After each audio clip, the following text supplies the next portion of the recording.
আচ্ছা, কখনো কি এমন হয় যে মাত্র একটা দৃশ্য দেখেই দুটো মানুষের সম্পর্কের পুরো কেমিস্ট্রিটা বোঝা যায়? একদম ভেতরের সবটা। তো আজ আমরা ঠিক এরকমই একটা সিন নিয়ে কথা বলবো। ফারাজ আর রাত্রির জীবনের এক দারুণ ইন্টেন্স মুহূর্তের গভীরে ডুব দেব। দেখব বাইরে যা ঘটছিল তার পেছনে মনের ভেতরে আসলে কি চলছিল। আর আমাদের এই বিশ্লেষণ শুরুই হচ্ছে ফারাজের একটা দীর্ঘশ্বাস দিয়ে, নিজের মনেই বলা এ কথাটা। কিভাবে যে হাঁটু বয়সী মেয়ের কাছে আমার হৃদয়টা এসে আটকালো।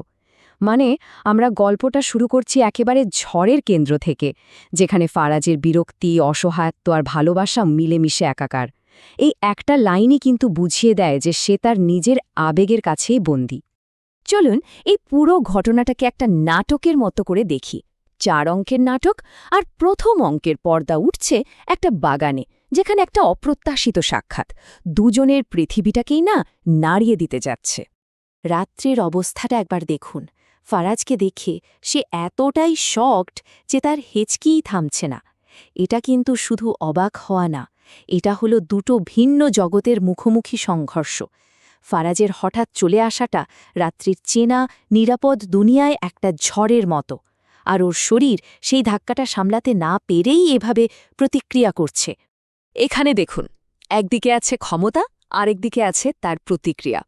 ফারাজের প্রত্যেকটা কাজ, প্রত্যেকটা মুভমেন্ট আসলে কন্ট্রোলের একটা চেষ্টা। কিন্তু কেন বলুন তো? কারণ ওর ভেতরের আবেগগুলো এতটাই তোলপাড় করছে যে বাইরের সবকিছুকে মুঠোয় না আনলে সে নিজেই ভেসে যাবে। আর রাত্রি, সে যেন সেই কন্ট্রোলের ক্যানভাস হয়ে গেছে, একদম স্তব্ধ, নিষ্ক্রিয়।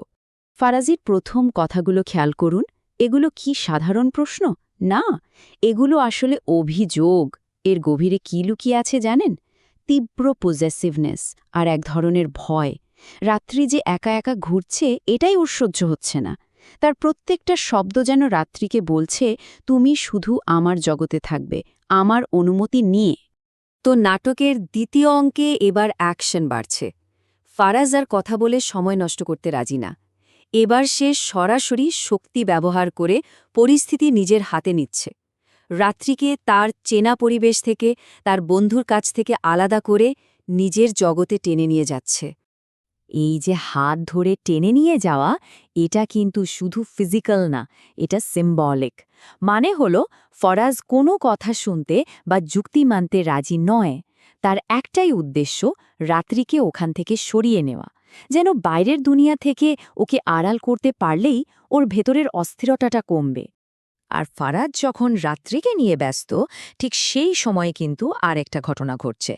ফারাজের ক্ষমতার জালটা কিভাবে কাজ করে তার একটা ছোট্ট উদাহরণ আমরা দেখতে পাচ্ছি। পিঙ্কি, যে কিনা এই দৃশ্যে একমাত্র প্রতিবাদ করছিল, তাকে খুব ঠান্ডা মাথায় সরিয়ে দেওয়া হচ্ছে। এখানে সবচেয়ে ইন্টারেস্টিং বিষয় হলো পদ্ধতিটা। সহকারীর আচরণে কোনো রাগ নেই, কিচ্ছু নেই, আছে শুধু মিশন কমপ্লিট করার প্ল্যান। প্রথমে লোভ দেখানো, বেলুন পুতুলের অফার, কাজ হলো না। আচ্ছা, এবার জোর করে বসিয়ে দেওয়া, তাতেও কাজ হলো না। Final step, revolver. পিঙ্কির সব প্রতিবাদ, সব ছটপটানি একটা ঠান্ডা ধাতুর স্পর্শে থেমে গেল। এটা পরিষ্কার বুঝিয়ে দেয় ফারাজের দুনিয়ায় টার্গেট অ্যাচিভ করার জন্য যে কোনো রাস্তা নেওয়াই স্বাভাবিক। এবার আমরা চলে এসেছি দৃশ্যের ক্লাইম্যাক্সে, নাটকের তৃতীয় অঙ্ক। গাড়ির এই বন্ধ জায়গাটা এখন একটা প্রেশার কুকারের মতো। এতক্ষণ ধরে যে রাগ, ভয় আর চাপা আবেগ জমেছিল, তা এবার এখানে বিস্ফোরিত হবে। গাড়ির ভেতরের পরিবেশটা একবার কল্পনা করুন। ফারাজের চোখ রাগে একদম লাল। তার রাগ এখন আর কথাই নেই, তার পুরো শরীরে ছড়িয়ে পড়েছে। আর সেই আগুনের আঁচে বেচারি রাত্রির ভয়টা জমে বরফ হয়ে গেছে। এইটুকু একটা জায়গায় পালানোরও কোনো উপায় নেই। আর এইবার হলো বিস্ফোরণটা। ফারাজের ভেতরের সব ইনসিকিউরিটিজ, সব ভয় এবার রাগের চেহারা নিয়ে বেরিয়ে আসছে। এই প্রশ্নগুলো কিন্তু সে উত্তর পাওয়ার জন্য করছে না, এগুলো তার ভেতরের যন্ত্রণার চিৎকার। তার মনে হচ্ছে সে রাত্রিকে হারাতে বসেছে, আর সেই ভয় থেকেই এই মরিয়া হয়ে ওঠা। কথা বলো! এই প্রচণ্ড মানসিক চাপের মুখে রাত্রি আর নিজেকে সামলাতে পারে না, ও কান্নায় ভেঙে পড়ে। আর এই কান্নাটাই হলো টার্নিং পয়েন্ট। ফারাজের তৈরি করা রাগ, শক্তি আর নিয়ন্ত্রণের সব দেয়াল রাত্রির এই অসহায় চোখের জলের সামনে হুড়মুড়িয়ে ভেঙে পড়ল। আর ঠিক এই মুহূর্তে পুরো খেলাটা ঘুরে যায়। ভাবা যায় যে মানুষটা একটু আগে রাগে ফেটে পড়ছিল, রাত্রির চোখের জল দেখে তার সব রাগ যেন কর্পূরের মতো উবে গেল। কিন্তু কিভাবে? আসলে ওর ওই রাগটা ছিল একটা বর্ম, ভালোবাসার মানুষকে হারানোর ভয় থেকে নিজেকে বাঁচানোর বর্ম। যখন ও দেখল রাত্রি ওই বর্মটাকেই ভয় পাচ্ছে, তখন এক ঝটকায় সেটা খুলে ফেলল, আর ভেতর থেকে বেরিয়ে এলো আসল জিনিসটা, গভীর মায়া আর অনুশোচনা। এবার নাটকের শেষ অঙ্ক। ঝড়ের পরে যেমন সব শান্ত হয়ে যায়, ঠিক সেরকম এই শান্ত মুহূর্তে কোনো চিৎকার চেঁচামেচি ছাড়াই তাদের সম্পর্কের সবচেয়ে গভীর আর জটিল দিকটা বেরিয়ে আসে। ফারাজের কাজগুলো একবার দেখুন, কি অদ্ভুত কন্ট্রাডিকশন। একদিকে সে পরম যত্নে রাত্রি চোখের জল মুছে দিচ্ছে, আবার পর মুহূর্তেই অধিকার খাটিয়ে ওর লিপস্টিকটা ঘেটে দিচ্ছে, যেন নিজের একটা চিহ্ন রেখে গেল। তারপর আবার সেই নষ্ট লিপস্টিক নিজেই টিস্যু দিয়ে পরিষ্কার করে দিচ্ছে। একদিকে কেয়ার, আর একদিকে পজেসিভনেস, একদিকে ভাঙছে আবার নিজেই গড়ছে। এটাই হয়তো ওদের সম্পর্কের আসল চিত্র। আর এই প্রথমবার আমরা রাত্রের মনের কথাটা শুনতে পেলাম।